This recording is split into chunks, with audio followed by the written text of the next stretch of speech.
So our final presentation for the evening focuses on a serious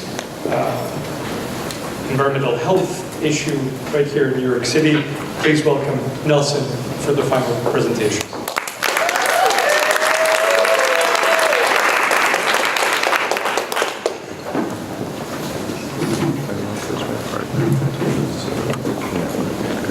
Good evening, everyone. I hope you've all been enjoying the presentations so far. My name is Nelson Andujar.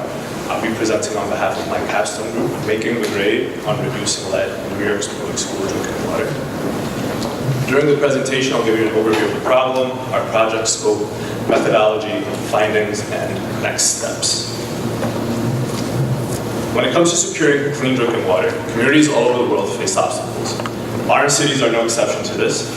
Having infrastructure and legislative precautions in place doesn't stop public health threats from lurking.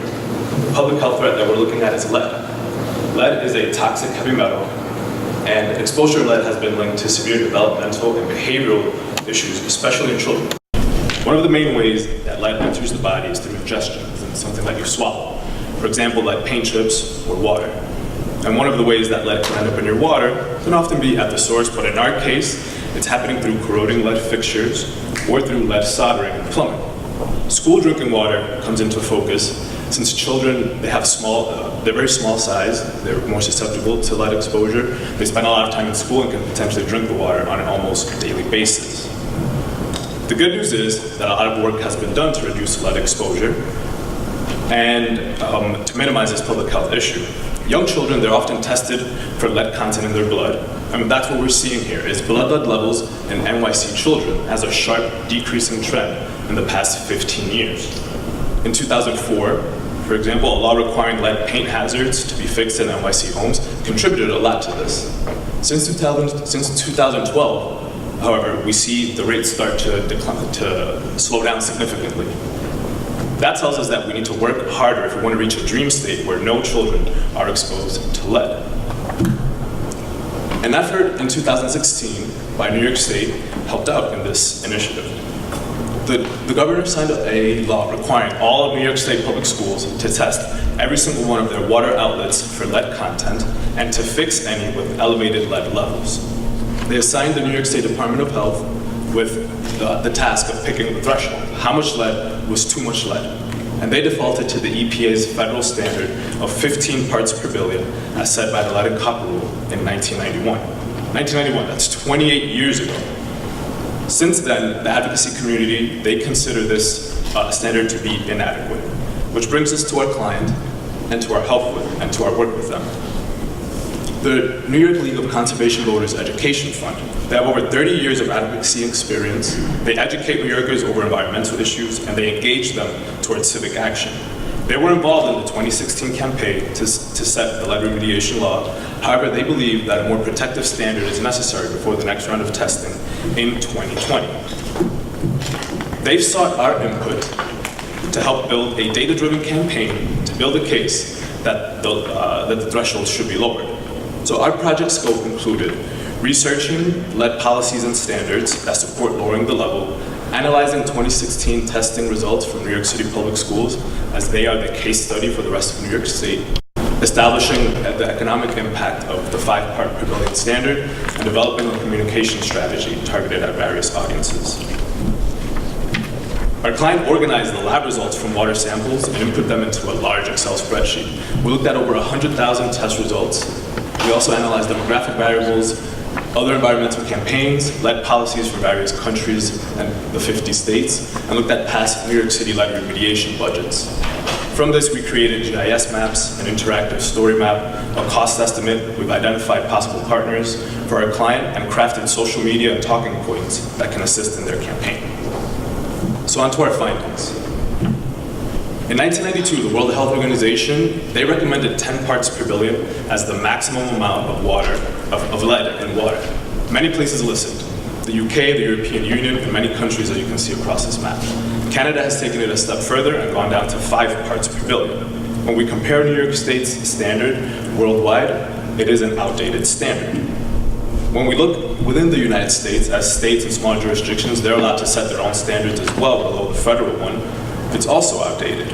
Many states have moved on to 5 parts per billion, some as low as 1 part per billion. And some states dotted here in yellow have legislation that they're working through to also lower their standards to below 5 parts per billion. So overall, our policy analysis says that it is supported to move away from 15 parts per billion. It's definitely an outdated standard, but it's what New York State has at the moment. So let's see how they did in their 2016 testing. We found that out of over 1,500 schools in New York City, 86% of them had at least one water elevated lead levels. If you're a student in an NYC school, it's very likely that you were in one of these.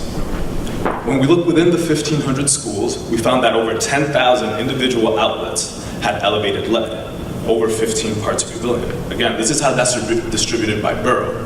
We also label the number of schools per borough, so as Brooklyn has the highest total, they also have the most number of schools contributing to that total. So then we asked the question, what would be the impact? What would happen if this law were actually set down to 5 parts per billion? How many outlets would need to be fixed? And interestingly enough, there's more than in the first round. Over 11,000 water outlets fall within the range of 5 to 15 parts per billion. Each borough, most boroughs actually have more work to do than they did in the first round. Now we take the borough totals and we divide them into New York City's 32 school districts. They're labeled here and you can see the boundaries. The takeaway here is that no matter what your borough, despite your borough totals, we can still target specific areas within the city where remediation work will be a bit more intense. This is some of the spatial distribution that our client was looking for as well.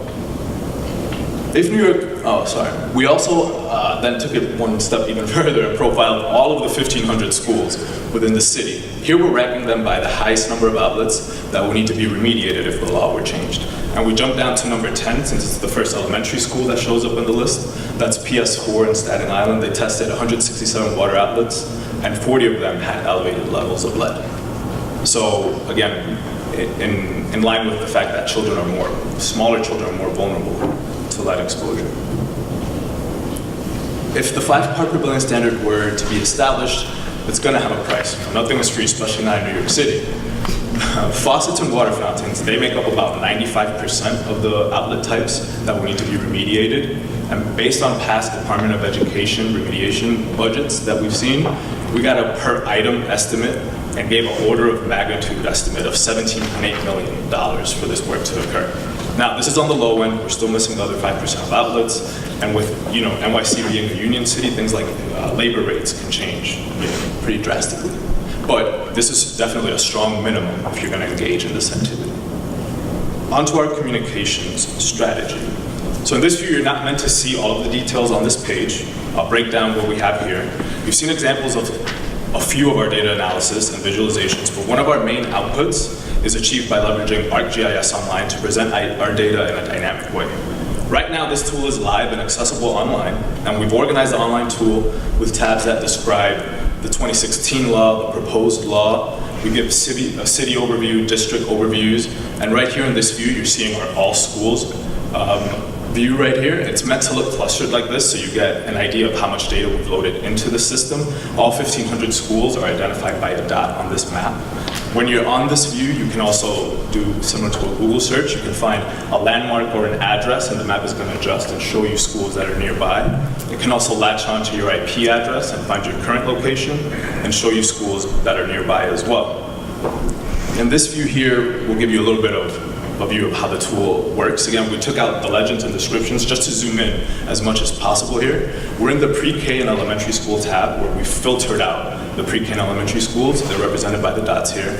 And the data that we looked at earlier, the lead and blood data for children, we've mapped it out spatially here. The darker the shade of blue, the more children in that region that have elevated lead content in their blood. By clicking on a dot, you also get pertinent info regarding this school. The district it belongs to, the school name, its address, how many outlets were tested in the first round, and how many were bad, and how many would be bad if the law were to change again. So it can give you a lot of useful insight about blood data in the surrounding community and the school that you're interested in. So on to our next steps. We're going to deliver a package to our client armed with the visualizations and data that we've created, as well as Excel tools so that they can recreate this data if they go into the 2020 round, and as the rest of the New York State data comes in, aside from New York City. We've also transferred our online GIS tool to them so they can keep it updated and keep it alive. And we're going to be providing them with social media templates and creative imagery to help with their advocacy campaign. Hopefully our client is able to convince New York State that 15 parts per billion is too high for our children to drink. Thank you, and I'll take any questions.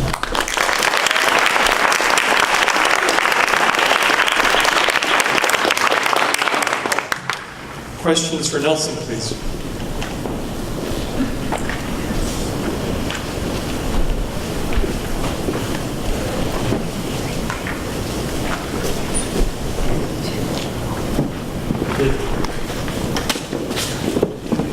Great presentation, Nelson. I'm just curious, did you guys look at lead levels in non-school buildings in New York City? Like, how does it compare for like public housing units or other public buildings in the city? Definitely, as we identified demographic variables, that came up where things in your region outside of your school can affect. But in conversation and feedback with our client, they really kept us in line with the scope here to just provide the data and let them handle the advocacy work. You know, when our tone and findings started to go into environmental justice, we kind of had to readjust them. So you're definitely right, but we can't present much on that. Any other questions for Nelson?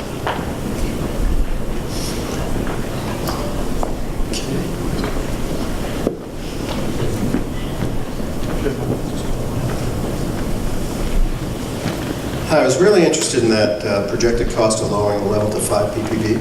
Sure. How do they propose to do that, and where did they get those projected costs per? Is it just to put a filter on a faucet? Those or are they overall, replacing? So the definition of remediation in this case is to take the water outlet out of service or to replace the fixture. So under that, yeah. It didn't seem like a lot of money, right? Exactly. It seemed pretty affordable, and then if you start to look into, well, what's happening in the rest of the plumbing system, things get kind of crazy. And then you have the maintenance costs of a faucet type of filter. Yes, so that's why we, in presenting this, go with the minimum amount. It's like if if you don't assure this amount of money, don't even go down this road. But it's most likely going up from there. Thank you very much. Thank you, Nelson.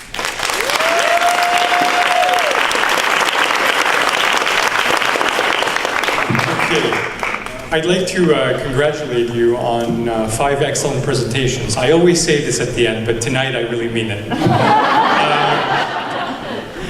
What was especially impressive to me was that you dealt with 5 very different problems, right, in 5 very different places, and yet you had the skills to make sense of them and to do a really great job. So give yourselves a round of applause.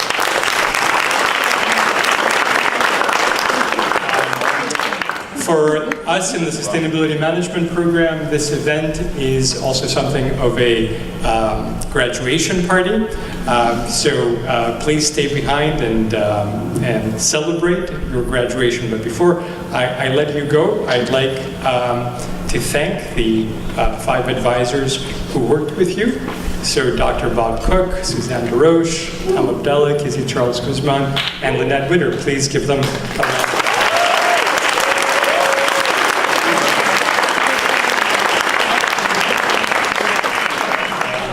Thank those of you who watched the presentations on live stream and those of you who came to support your colleagues and all the other visitors. Thank you again, and good night.